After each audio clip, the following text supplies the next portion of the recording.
NDA സംഘം കരൂരിലെത്തി. ഹേമാമാലിനി MP-യുടെ നേതൃത്വത്തിലുള്ള NDA സംഘമാണ് കരൂർ സന്ദർശിക്കുന്നത്. കരൂർ ദുരന്തത്തിൽ മരിച്ച 41 പേരുടെ കുടുംബാംഗങ്ങളെയും സംഘം സന്ദർശിക്കും. അരുൺ ആലത്തൂരിലേക്ക് പോകുന്നു. അരുൺ, NDA സംഘം കരൂരിലെത്തിയ സ്ഥിതിഗതികൾ മനസ്സിലാക്കിക്കൊണ്ടിരിക്കുകയാണ്. മരിച്ച 41 പേരുടെയും കുടുംബാംഗങ്ങളെയും സന്ദർശിക്കുമെന്നാണ് മനസ്സിലാക്കാൻ കഴിയുന്നത്. ഏറ്റവും പുതിയ വിവരങ്ങൾ. Let us meet who are injured. Then Hemaji will update all of us. She will address the media. We are going to the hospital to meet the family. Let us visit the hospital and the family members first. We'll let you know. Sir, what people said, sir?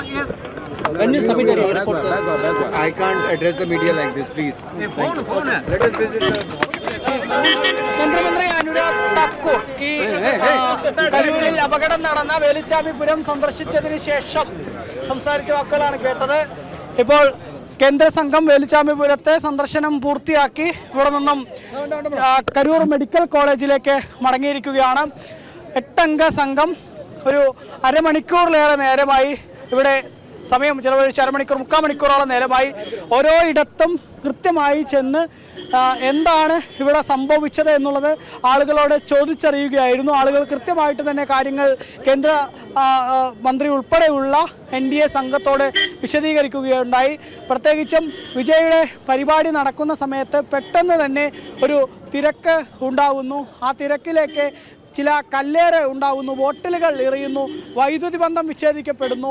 അതിനുശേഷം വലിയ രീതിയിൽ ആളുകൾ തിക്കും തിരക്കും ഉണ്ടാക്കുന്നു, police lathi വീശുന്നു. ഇതൊക്കെ അപകടത്തിന് കാരണമായിട്ടുണ്ട് തുടങ്ങിയ കാര്യങ്ങളാണ് ഈ NDA സംഘം നിലവിൽ NDA സംഘത്തോട് നാട്ടുകാർ വിശദീകരിച്ചത്. മാത്രമല്ല ഇവിടെ അപകടമുണ്ടായ ഓരോ രീതികളും കൃത്യമായിട്ട് തന്നെ വിശദീകരിച്ചു എന്നുള്ളതാണ്.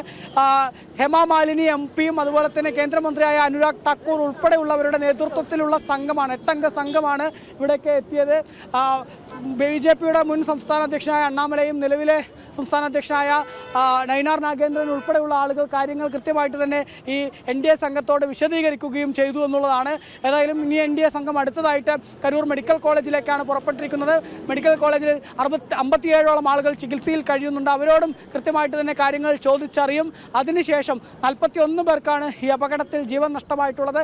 അവരുടെ ഓരോരുത്തരുടെയും കുടുംബാംഗങ്ങളെ നേരിട്ട് കണ്ട് എന്താണ് സംഭവിച്ചത് എന്നുള്ള കാര്യങ്ങൾ മനസ്സിലാക്കി ഇനി രാജ്യത്തൊരിടത്തും ഇത്തരം സംഭവങ്ങൾ നടക്കാതിരിക്കുന്നതിന് വേണ്ടിയുള്ള നടപടികൾ സ്വീകരിക്കുന്നതിൻ്റെ ഭാഗമായി കൂടെയാണ് NDA സംഘം ഇവിടേക്ക് എത്തിയിട്ടുള്ളത് എന്നുള്ളതാണ് അവർ നേരത്തെ വ്യക്തമാക്കിയിരുന്നത്. ഏതായാലും ഇപ്പോൾ NDA സംഘം കരൂരിലെ വേലുച്ചാമിപുരത്ത് നിന്നും നേരെ കരൂർ മെഡിക്കൽ കോളേജ് ആശുപത്രിയിലേക്ക് തിരിച്ചിരിക്കുകയാണ്.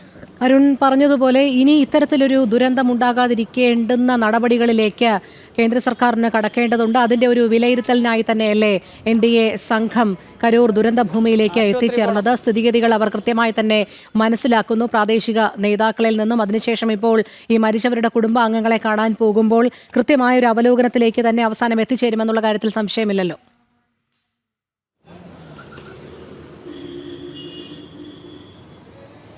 തീർച്ചയായിട്ടും ഇവിടുത്തെ സ്ഥിതിഗതികൾ ആദ്യം കാര്യങ്ങൾ കൃത്യമായിട്ട് തന്നെ അവർ മനസ്സിലാക്കിയിട്ടുണ്ട്. ഇനി അടുത്തതായിട്ട് പ്രധാനമായിട്ടും അപകടത്തിൽ പരിക്കേറ്റ ആളുകളെയാണ് സന്ദർശിക്കുന്നത്. അവരും അവർക്കുണ്ടായ അനുഭവങ്ങൾ എന്തായാലും ഈ NDA സംഘത്തിന് മുന്നിൽ വിവരിക്കും. അതിനുശേഷം അപകടത്തിൽ ജീവൻ നഷ്ടമായ ആളുകളുടെ കുടുംബാംഗങ്ങളെ നേരിട്ട് സന്ദർശിച്ച് എത്രത്തോളം ദുഃഖത്തിലാണ് അവർ എന്നുള്ളത് മനസ്സിലാക്കി അവരുടെ ദുഃഖത്തിൽ പങ്കുചേരുന്നതിനും അനുശോചനം രേഖപ്പെടുത്തുന്ന ഉൾപ്പെടെയുള്ള കാര്യങ്ങളിലേക്കായിരിക്കും അവർ കടക്കുക എന്നുള്ളതാണ് മനസ്സിലാക്കാൻ സാധിക്കുന്നത്. നേരത്തെ കോയമ്പത്തൂരിൽ വെച്ച് മാധ്യമങ്ങളെ കണ്ട സമയത്ത് തന്നെ NDA സംഘം പറഞ്ഞിരുന്നു തങ്ങൾ എല്ലാവരെയും കേൾക്കും, അതായത് 41 കുടുംബങ്ങളെയും കാണും, അതിനുശേഷം മാത്രമേ കരൂരിൽ നിന്ന് തിരിച്ചു പോവുകയുള്ളൂ എന്ന്. അതിനു മുൻപ് ഏതായാലും എല്ലാ സ്ഥിതിഗതികളും മനസ്സിലാക്കി മാധ്യമങ്ങളെയും വൈകിട്ടോടുകൂടെ കാണുമെന്നുള്ളതാണ് അറിയിച്ചിട്ടുള്ളത്. നിലവിലേതായാലും ഏകദേശം 3/4 മണിക്കൂറോളം നേരമാണ് ഈ കരൂരിലെ വേലുച്ചാമിപുരത്ത് NDA സംഘം സമയം ചിലവഴിച്ചത്. വളരെ വിശദമായിട്ട് തന്നെ, അതായത് ഞാൻ നിൽക്കുന്ന റോഡിൻ്റെ ഇത് നേരെ ഈറോഡ് ഭാഗത്ത് നിന്ന് കരൂരിലേക്ക് വരുന്ന പാതയാണ്. അതിൻ്റെ ഈ വശത്ത് നിന്നും ഇവിടെ സംഭവിച്ചിട്ടുള്ള ഓരോ ദുരിതങ്ങളും അവിടെ TVKയുടെ കൊടിതോരണങ്ങളും ഫ്ലക്സ് ബോർഡുകളും ആളുകളുടെ ചെരുപ്പുകളും ഒക്കെ കൂമ്പാരമായി കിടക്കുന്നുണ്ട്. അതൊക്കെ അവർക്ക് വിശദമായിട്ട് തന്നെ നിരീക്ഷിച്ചു. അതിനുശേഷം അവിടെ കടകൾക്കും കമ്പോളങ്ങൾക്കുമൊക്കെ മുകളിലേക്ക് ആളുകൾ മറഞ്ഞു വീണ് മുൻവശത്തെ ഷീറ്റുകൾ തകർന്നതും അത്തരത്തിലുള്ള അവിടെ ഉണ്ടായിട്ടുള്ള നാശനഷ്ടങ്ങളൊക്കെ അവർ നേരിൽ കണ്ടു. അതിനുശേഷം ഈ റോഡിൻ്റെ തന്നെ അപ്പുറത്തെ വശത്തൊരു ഡിച്ച് പോകുന്നുണ്ട്. ആ ഡിച്ചിലേക്കാണ് ഒരുപാട് ആളുകൾ വീണ് അതിനുള്ളിൽ കടന്ന് ശ്വാസം കിട്ടാതെ മരിക്കുന്ന സ്ഥിതി ഉണ്ടായത്. പല നാട്ടുകാരായ ആളുകളും സംഭവ സ്ഥലത്തുണ്ട് സമയത്തുണ്ടായിരുന്ന ആളുകളൊക്കെ അവരുടെ ദുരനുഭവങ്ങൾ ആ സമയത്തുണ്ടായ തിക്കും തിരക്കും ഒക്കെ അവരെ കൊണ്ട് വിവരിച്ചു എന്നുള്ളതാണ്. അതിനിടയ്ക്ക് ഒരു സ്ത്രീ കൃത്യമായിട്ട് തന്നെ പറഞ്ഞിരുന്നു, അതായത് ഈ റോഡിൽ നിൽക്കുമ്പോൾ തിരക്കുണ്ടാകുമ്പോൾ സ്വാഭാവികമായിട്ടും തിരക്കിയ ആളുകൾ അങ്ങോട്ടാണ് പോകേണ്ടത്. പക്ഷേ പെട്ടെന്ന് ഡിച്ചിൻ്റെ ഭാഗത്തേക്ക് അപകടം സംഭവിക്കാവുന്ന ഭാഗത്തേക്ക് തിരക്ക് വന്നു. അത് ഈ വിജയുടെ പരിപാടിക്കിടയിലേക്ക് ആരെങ്കിലൊക്കെ ബോധപൂർവം കയറി ചെന്നുകൊണ്ട് തിരക്ക് അത്തരത്തിൽ അങ്ങോട്ടേക്ക് ആക്കിയതാണോ തുടങ്ങിയ ഒരു സംശയങ്ങളും അവർ ഈ NDA സംഘത്തിന് മുന്നിൽ വെച്ചു എന്നുള്ളതാണ്. ശരി അരുൺ, NDA സംഘം കരൂരിലെത്തി സ്ഥിതിഗതികൾ വിലയിരുത്തി. തുടർന്ന് ഇപ്പോൾ NDAയുടെ സംഘം മെഡിക്കൽ കോളേജിലേക്ക് പുറപ്പെട്ടിരിക്കുകയാണ്. അതോടൊപ്പം മരിച്ച 41 പേരുടെ കുടുംബാംഗങ്ങളെയും സംഘം സന്ദർശിക്കും എന്നാണ് മനസ്സിലാക്കാൻ കഴിയുന്നത്. അരുൺ ആലത്തൂരാണ് തത്സമയ വിവരങ്ങൾ നൽകിയത്.